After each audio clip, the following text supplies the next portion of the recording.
Hello class, welcome back बच्चों। लो प्यारे बच्चों, स्टार्ट कर रहे हैं नया लेक्चर। सब सामने देखेंगे बेटा, बिल्कुल चुप। सर, आप बोलोगे समय बढ़ता चला जाएगा, बात ये है। आप चुप रहोगे, मेरा मुद्दा 15 मिनट से ज्यादा का है नहीं, आपको दिख भी रहा होगा। बाबू, बात कर रहे हैं लिमिटेशंस ऑफ स्टैट्स की। सर, हम कल बात कर चुके हैं इंपॉर्टेंस पर, फंक्शंस पर।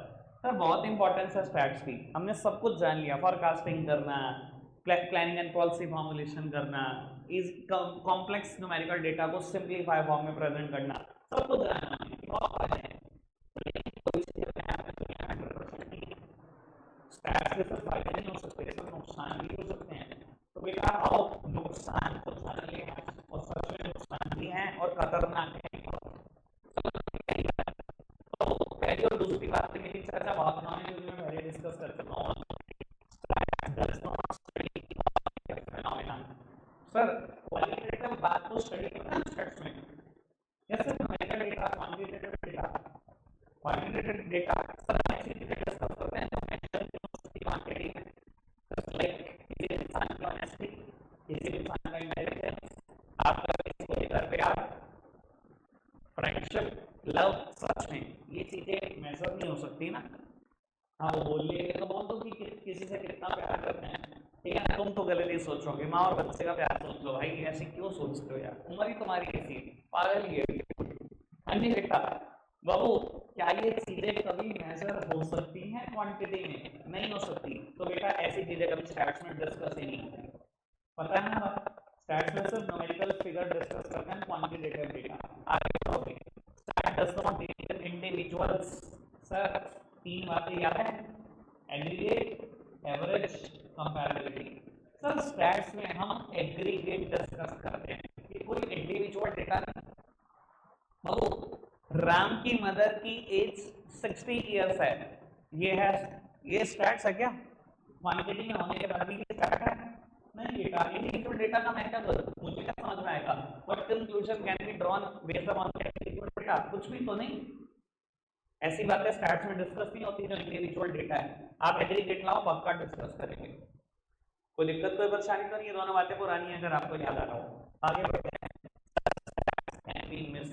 बड़े काम की बात है और खतरनाक बात है, और मैंने अपना एक एग्जाम्पल ड्रॉ करने की कोशिश करी कि पूरी जिंदगी याद रहेगा, भूलोगे सब सामने देखना बेटा। तो वो कहते हैं, मतलब एक लाइन पढ़ रहा हूं,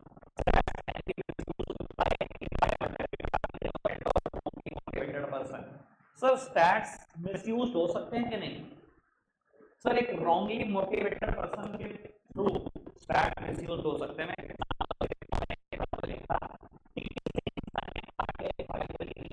ताकि मुझे याद रहे कि क्या था एग्जांपल। पीएमओ क्या, प्राइम मिनिस्टर ऑफिस। आरटीआई क्या, राइट टू इंफॉर्मेशन। मुझे नहीं पता आरटीआई के बारे में कुछ जानते हो कि नहीं। सर, आपको पता है हम किसी भी डिपार्टमेंट में आरटीआई फाइल करके कोई भी डिटेल ले सकते हैं, provided it should not be personal. Sir, एक इंसान ने आरटीआई फाइल कर दी बेटा, ये आपका राइट है, आपको इन्फॉर्म होने का राइट है। सर, आपने आरटीआई फाइल कर दी, 15 से 20 रुपए खर्चा आता है पीएमओ में, कि मुझे बता दो प्राइम मिनिस्टर साहब फॉरेन ट्रिप पे कितना खर्चा करते हैं। ठीक है जी, अब मैं बताता हूँ, इसमें ना पॉलिटिकल सोच का अंतर आ जाता है।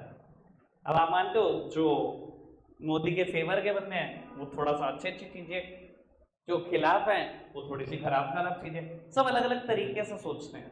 अब आओ, ये आरटीआई फाइल करी है किसी मोदी विरोधी ने, ठीक है जी, कि बता दो कि फॉरेन ट्रिप पे खर्चा कितना है। सर, रिप्लाई आ गया कि हर साल खर्चा है, कुछ भी समझ लो, एक फिगर बोल देता हूँ, 50 करोड़ रुपए। ठीक है जी, 5 साल में 250 से 300 करोड़ रुपए उन्होंने खर्चा कर दिया। अब देख लेना, आज ये न्यूज चैनल पे बवाल हो जाएगा, क्योंकि वो रॉन्गली मोटिवेटेड पर्सन है। अब क्या बवाल होगा, भाई साहब देश का पैसा उजाड़ रहे हैं, 250 करोड़ उजाड़ दिया 5 साल में, ये कर दिया वो कर दिया, हो गया स्टैट्स मिसयूज। प्रोवाइडेड अगर एक आदमी जो थोड़ा सा उनके फेवर की बात करता है, उसने भी पीएमओ में आरटीआई फाइल कर दी, ये भी बता दो एफडीआई कितनी आई मोदी जी के फॉरेन जाने से, और वहां से रिप्लाई हर साल 1 लाख करोड़ रुपए एफडीआई आ रही है। तो बाबू, अगर 50 करोड़ खर्च हो गए, 1 लाख करोड़ की एफडीआई आ जाती है, क्या करा रहे थे इसके लिए? तो आपको पता लग रहा है तो दोनों स्टैट्स ही, वो 1 लाख करोड़ और 50 करोड़, पर हम उसकी चर्चा नहीं करते। एक रॉन्गली मोटिवेटेड पर्सन क्या करता है, स्टैट्स का मिसयूज भी कर सकता है। दिखाई दे रहा है, स्टैट्स मिसयूज होते हैं और आप न्यूज चैनल देखें ना, ठीक है ना जी। अगर दोनों के बंदे आए होंगे, वो अपने फेवर की बात करता रहेगा और वो अगेंस्ट और सब स्टैट्स भी देते रहेंगे। और बाबू एक फेवर की बात भी होती रहेगी, एक अगेंस्ट की बात भी होती रहेगी। और तो बाबू न्यूट्रल रहो, हमें क्या मिलना पॉलिटिक्स से, जो मर्जी करें, अपना काम धंधा तो खुद ही करना है, खुद ही कमाना है। सर बात समझ में आ गई होगी शायद मेरी कि स्टैट्स मिसयूज हो सकते हैं। आगे बढ़ाएं। बाबू कहते हैं only experts can make the best possible use of stats. Sir stats का बेस्ट पॉसिबल यूज एक्सपर्ट ही कर सकते हैं। सर एक लेमैन, एक राह चलता आदमी आज कह दे कि मैं कोई डेटा कलेक्ट करूंगा, फटाफट से उसको ऑर्गेनाइज कर देता हूँ, प्रेजेंट कर देता हूँ, एनालाइज कर देता हूँ, एक कंक्लूजन भी ड्रॉ कर देता हूँ, इंटरप्रेट कर देता हूँ। सर मुझे नहीं पता, पर एक लेमैन का डेटा कभी सही नहीं हो सकता। क्यों नहीं हो सकता, थोड़ा सा आइडिया समझना है। सर अभी आपने मुझसे चाहे आगे के चैप्टर नहीं पढ़े, पर आपको ये बात मेरी समझ में आ जाएगी। सर कलेक्शन ऑफ डेटा करने के ना, डेटा को कलेक्ट करने के बहुत सारे मेथड हैं और ये बेटा एक्सपर्ट ही इस्तेमाल कर सकते हैं। सिर्फ डेटा कलेक्शन के मैं आगे तो बढ़ ही रहा हूँ, क्लासिफिकेशन के बहुत सारे मेथड हैं, प्रेजेंटेशन के बहुत सारे मेथड हैं, एनालिसिस के बहुत सारे मेथड हैं। सर आपको क्या लगता है एक लेमैन कलेक्शन के ही मेथड जानता होगा क्या? एक आम आदमी? सर अगर डेटा ही ढंग से कलेक्ट नहीं होगा, मुझे एक बात बता दो, ऑर्गेनाइज होगा सही से, प्रेजेंट होगा सही, एनालिसिस सही, कंक्लूजन ड्रॉन जो होगा वो सही होगा? सर सारी बात ही कलेक्शन से शुरू होती है। जब आपको कलेक्शन के ही मेथड नहीं पता, तो सर कैसे स्टैट्स के आप एग्जैक्ट रिजल्ट दोगे दुनिया को? तो बाबू स्टैट्स कोई बच्चों का काम नहीं है कि कोई भी कह दे कि मैं कलेक्शन कर देता हूँ स्टैट्स की और मैं कंक्लूजन ड्रॉ कर दूंगा उससे। सर कभी भी वो ठीक नहीं होगा। तो एक लिमिटेशन है, स्टैट सिर्फ एक्सपर्ट ही यूज कर सकते हैं जिन्होंने इस फील्ड में ठीक ठाक पढ़ाई की हुई है। क्लियर है बात? बोलो के चार बातें समझ आई। आगे बढ़ाते हैं बात को। बेटा homogeneity of data and essential requirement. बेटा स्टैट्स अगर इस्तेमाल कर रहे हो तो data should be homogeneous not heterogeneous. मेरा ख्याल मतलब समझते होंगे सब। होमोजीनियस मतलब यूनिफॉर्मिटी। बेटा देखो, अगर आप दो स्टैट्स को कंपेयर कर रहे हो, प्लीज मेरी तरफ देखो, दो स्टैट्स को कंपेयर कर रहे हो तो उनका होमोजीनियस होना बहुत ज्यादा जरूरी है। अगर बेटा वो डाइवर्स हैं इन काइंड तो सर कोई कंपैरिजन नहीं हो सकता। मैं कहूं बेटा आप राम के वेट का कंपैरिजन कर रहे हो शाम की हाइट के साथ, सर कोई कंपैरिजन है? बताओ मेरे को, कोई कंपैरिजन है? लोग कर देते हैं, ऐसे ऐसे अनाड़ी हैं। तो बेटा अगर स्टैट्स का इस्तेमाल कर रहे हो तो पहले पता होना चाहिए data should be uniform, data homogeneous तो होना चाहिए। ये तो वही बात हो गई, 11th क्लास के मार्क्स का कंपैरिजन हो रहा है 12th क्लास के साथ। सर क्या कंपैरिजन है 11th और 12th के बच्चे का? आप सबको पता है बेटा सीबीएसई खोल के नंबर देता है, जबकि 11th क्लास में टीचर जानबूझ के नंबर काटते हैं कि आप ओवर कॉन्फिडेंट ना हो जाओ। क्या कंपैरिजन है इन दोनों चीजों का? डेटा होमोजीनियस होगा तभी तो कंपेयर करोगे। ये बात आपको बहुत अच्छे से बताओगी, 10th में प्री बोर्ड में जितने नंबर आए होंगे उससे ज्यादा ही नंबर बोर्ड में आए होंगे। हर बैठे हुए बच्चे के ऊपर बात होगी, ये लागू कभी देता ही नहीं टीचर क्लास का, तो मानते हो ना? तो ये कंपैरिजन हो सकता है प्री बोर्ड का बोर्ड के साथ, नहीं हो सकता। Data should be uniform. सारी बात समझ में आ रही है?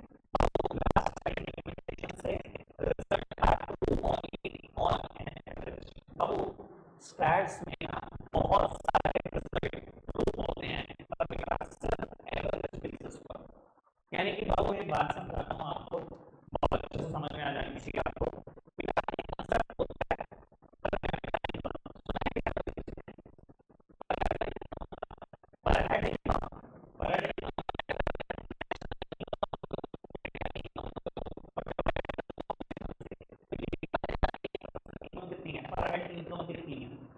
हर पर्सन की इनकम क्या है बाबू?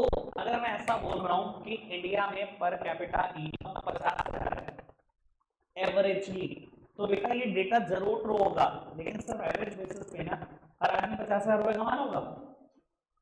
ये डेटा सिर्फ ट्रू है एवरेज बेसिस पे ही तो ना।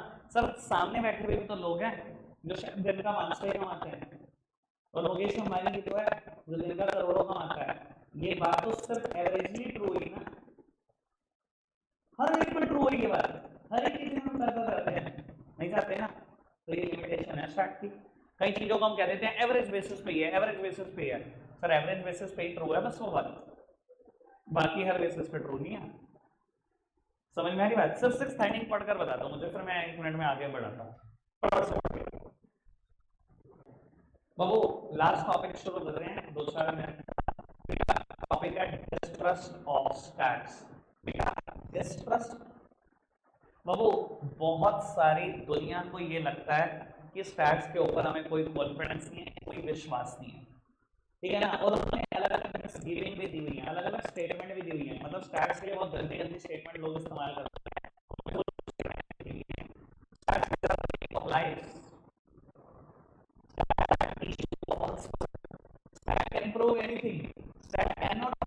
मतलब ऐसी स्टैट्स के लिए यूज होती है। और सर देखो, लोग अपनी जगह बहुत ठीक है, लोग अपनी जगह बहुत ठीक है। मैंने एक एग्जांपल देने की कोशिश करी। सर मैं मतलब मेरे को लगता है, अब मैं हमेशा बोलता हूँ ना आपको कि जितनी देर मुझे पढ़ाना होता है मैं उतनी देर घर पे पढ़ता हूँ। आपको लगता होगा यार क्या पढ़ता हूँ, मुझे चप्पा चप्पा याद है। सर मैं इसलिए पढ़ता हूँ कि मैं ऐसे एग्जाम्पल फॉर्म कर सकूँ कि आपको 1 मिनट में क्लिक हो जाए बात क्या है। मैंने भी एक एग्जाम्पल लिखा है, शायद किसी ने लिखा होगा, अभी पूरे इंडिया में सोचा भी नहीं होगा ऐसा एग्जाम्पल इस चीज का। 2020 फॉर इलेक्शन। सर अब तो मान लो स्टैट्स के लिए सारी स्टेटमेंट जितनी बोली है बिल्कुल ठीक बोली गई। कितनी गालियां दी भाई साहब कांग्रेस ने, कितनी गालियां दी भाई। तुम्हारा चैनल तो 360 सीटें दिखा रहा था, तुम्हारा चैनल 350, तुम्हारा 340, ऐसे ही तो हो रहा था। एवरेज सीट बीजेपी को 360 मिल रही थी हर चैनल के हिसाब से। सर एक्चुअल रिजल्ट थे इसमें, तो फिर तो बात सही है, स्टैट्स कैन प्रूव एनीथिंग।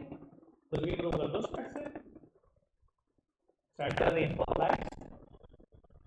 तो सर ऐसे मिसकंसेप्शन बन जाते हैं लोगों के दिमाग में, बन जाते हैं, क्योंकि बेटा स्टैट गलत प्रूव हो जाते हैं। Please make sir how to remove distrust, कैसे खत्म करा जाए लोगों के डिस्ट्रस्ट को ट्रस्ट में कन्वर्ट किया जाए। सर देखो एक तरीका बहुत अच्छा है, नो बायसनेस।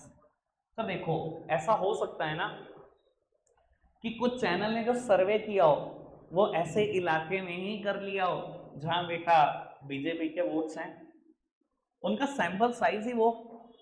भाई आपको भी पता है अगर 62 करोड़ लोगों ने वोट डाला तो 62 करोड़ के घर को ही नहीं गया। हर शहर में कितने लोग पकड़े आपने? अगर मेरे सहारनपुर शहर पूरे डिस्ट्रिक्ट की पॉपुलेशन 35 लाख है, तो आपने 10,000 लोगों पे सर्वे किया होगा, ज्यादा से ज्यादा, ज्यादा से ज्यादा सैंपल साइज ही तो लिया होगा और उसको मान लिया होगा कि ये रिजल्ट आने वाला है। और वो 10,000 लोग ऐसा हो नहीं सकते बेटा कि बीजेपी के वोटर लिस्ट के ज्यादा बंदे हो। भाई आपको पता है ना बायसनेस कहीं ना कहीं एग्जिस्ट करती है, इस फील्ड में भी एग्जिस्ट करती है, पॉलिटिक्स में भी एग्जिस्ट करती है। अगर आप बायस्ड हो तो आप ऐसे लोगों से तो जानना चाहोगे हाँ जी आपने किसको वोट दिया, हाँ बीजेपी, उसी इलाके में घूमते रहो, आ जाएगी सीट बीजेपी की तुम्हारे हिसाब से तो। और कांग्रेस कहाँ घूमेगी जहां बाबू उनके वोट ज्यादा है, उन्होंने भी हाँ जी किसको वोट दिया, कांग्रेस, कांग्रेस, ठीक है जी तुम्हारी भी सीट आ जाएगी ऐसे तो सर बायसनेस नहीं होगी तो पक्का बाबू स्ट्रैट के ऊपर ट्रस्ट बनेगा, डिस्ट्रस्ट रिमूव हो जाएंगे। और अगर बायसनेस से काम करोगे तो डिस्ट्रस्ट बढ़ते चले जाएंगे, कभी खत्म ही नहीं होंगे। समझ में आ रही है बात? कोई दिक्कत कोई परेशानी तो नहीं? आगे बढ़ाते हैं बात को बाबू। Consideration of statistical limitation. Sir कहता है while making use of stats limitation of stats must be taken care of. Sir देखो दुनिया को भी ये बात समझ में आनी चाहिए, जब आप स्टैट्स पढ़ रहे हो ना आपको भी पता होना चाहिए स्टैट्स की कुछ लिमिटेशन है। भाई एग्जिट पोल सिर्फ सर्वे है और वो किसी एक सैंपल साइज पे किया गया सर्वे है, 100% पॉपुलेशन से नहीं पूछा गया। और अगर 100% से भी पूछ लोगे क्या गारंटी है वो सही बता देंगे किसको वोट डाला। सर लिमिटेशन भी समझो ना स्टैट्स की। देखो जो यूज कर रहा है उसको भी लिमिटेशन पता होनी चाहिए, जो पढ़ रहा है उसको भी तो पता होनी चाहिए। स्टैट्स की भी अपनी लिमिटेशन है भाई, क्लियर है ना बात? कहता है वो लिमिटेशन भी तो टेकन केयर ऑफ होनी चाहिए ना। And last one application by expert, ये बात मैं अभी बोल चुका हूँ बेटा, स्टैट्स बच्चों का खेल नहीं है। अगर आप सच में चाहते हो स्टैट्स के ऊपर से डिस्ट्रस्ट खत्म हो तो सिर्फ एक्सपर्ट ही यूज करें उसको। एक रात चलता आदमी सर्वे करके बैठ जाता है, डिटेल दे देता है, आपको लगता है वही सच है, तो बाबू वो तो कभी बाद में सच प्रूव होएगी नहीं, तो आपका डिस्ट्रस्ट तो और बढ़ेगा स्टैट के ऊपर। एक रात चलता आदमी डेटा कलेक्ट करेगा, पब्लिश करेगा, प्रेजेंट करेगा, एनालाइज कर देगा, एक कंक्लूजन ड्रॉ कर देगा। अगर आप उसको सच मान लोगे बस फिर तो हो गया कुछ। क्लियर है बात? आज के लिए इतना ही है प्यारे बच्चों।